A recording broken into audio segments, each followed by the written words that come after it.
Hey everyone, welcome back to my channel. পূজাদের চ্যানেলে অনেক অনেক স্বাগত ও ভালোবাসা জানিয়ে আজকের ভিডিওটা আরম্ভ করছি।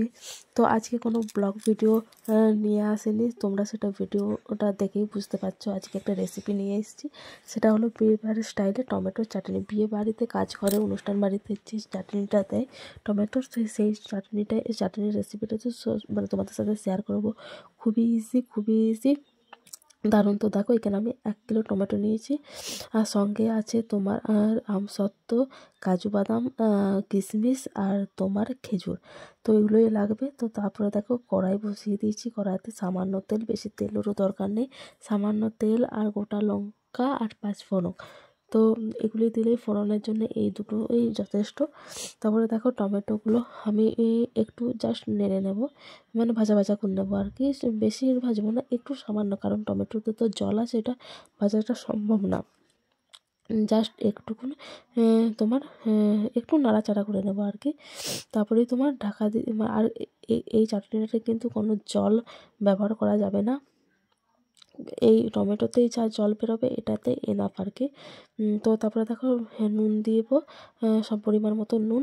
তো নুনের কম, মানে পরিমাণটা একটু কম দেওয়াই ভালো, নাহলে মিষ্টিটা লাগবে না আর কি। তো ওই জন্যই তো নুন দিয়ে দিলাম পরিমাণ মতন। তারপরে দেখো, ঢাকা দিয়ে দিয়েছিলাম। ঢাকা দিতেই টমেটোর যা দেখছো কত জল বেরিয়েছে, টমেটোর থেকে প্রচুর জল বেরিয়েছে। তো দেখো, পুরো সিদ্ধ হয়ে গেছে। আমি একটু মাঝখানে তোমার নেড়ে দিয়েছিলাম, মানে খুন্তি দিয়ে করে দিয়েছিলাম আর কি, ঘেঁটে দিয়েছিলাম। তো তারপরে দেখো, চিনি। এখানে চিনির পরিমাণটা আমি বলি, আমার এখানে 1 কিলো টমেটো আছে, তো ওই জন্য আমি এখানে তোমার 300 চিনি ব্যবহার করছি, কারণ খেজুর আমসত্ত্ব তো মিষ্টি আছে, তো ওই জন্য। তারপরে দেখো, চিনিটা দিয়ে দিয়েছি। চিনিটা দেওয়ার পর এখানে আমি 1 টুকরো তোমার পাতিলেবুর রস দিচ্ছি। পাতিলেবুর রসটা দেওয়ার কারণ এটার জন্যই যে তোমার যেহেতু ফ্রিজ আমাদের নেই, তো ওই জন্য চাটনিটা একটু মানে বেশি দিন থাকার জন্যই পাতিলেবুর রসটা দেওয়া। না হলেই তুমি যদি এটা না দাও, তাহলে কিন্তু তোমার চাটনিটা কিন্তু 2-3 দিনের মধ্যেই কিন্তু নষ্ট হয়ে যাবে। আর পাতিলেবুর রসটা দিলে অন্তত 15 দিন ভালো থাকবে আর কি। তো ওই জন্য পাতিলেবুর রসটা দেওয়া, আর কিছু নেই। পাতিলেবুর রসটা কিন্তু মাস্ট দিতেই হবে, স্কিপ করলে একদমই চলবে না। তারপরে দেখো, যে ড্রাই ফ্রুটসগুলো ছিল কেটে রেখেছিলাম, সেগুলো দিয়ে দেবো, ব্যাস। আর কোনো কিছু এতে কাজ নেই। এবার শুধু ওয়েট করতে হবে চাটনিটাকে ঘন করার জন্য, মানে টমেটোর যে জলটা বেরিয়েছে টমেটোর থেকে, এটা একটু চাপ করবো।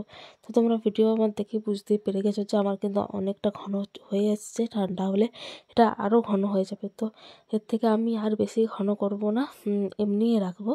তো তোমরা চাইলে আরেকটু ঘন রাখতে পারো, না রাখাই, আমি বলবো না রাখাই ভালো, কারণ এটা দেখছো অনেক ঘন, মানে ঠান্ডা হলে আরও বসে যাবে। তো তোমরা চাইলে এর থেকে একটু পাতলাই রাখতে পারো। তারপরে দেখো, আমি ঠান্ডা করে একটা তোমার এরকম বড় স্টিলের তোমার কৌটো আছে, তো সেখানে ঢেলে নিচ্ছি। তোমাদের যদি এই কাচের বয়াম থাকে, অবশ্যই তোমরা কাচের বয়ামে রাখবে। আমার কাছে বড়, মানে 1 কিলো টমেটোর মানে চাটনি রাখার মতন আর কি কাচের বয়াম নেই, ওই জন্য আমি স্টিলের একটা তোমার এরকম টিফিন কৌটোর মধ্যে রেখেছি।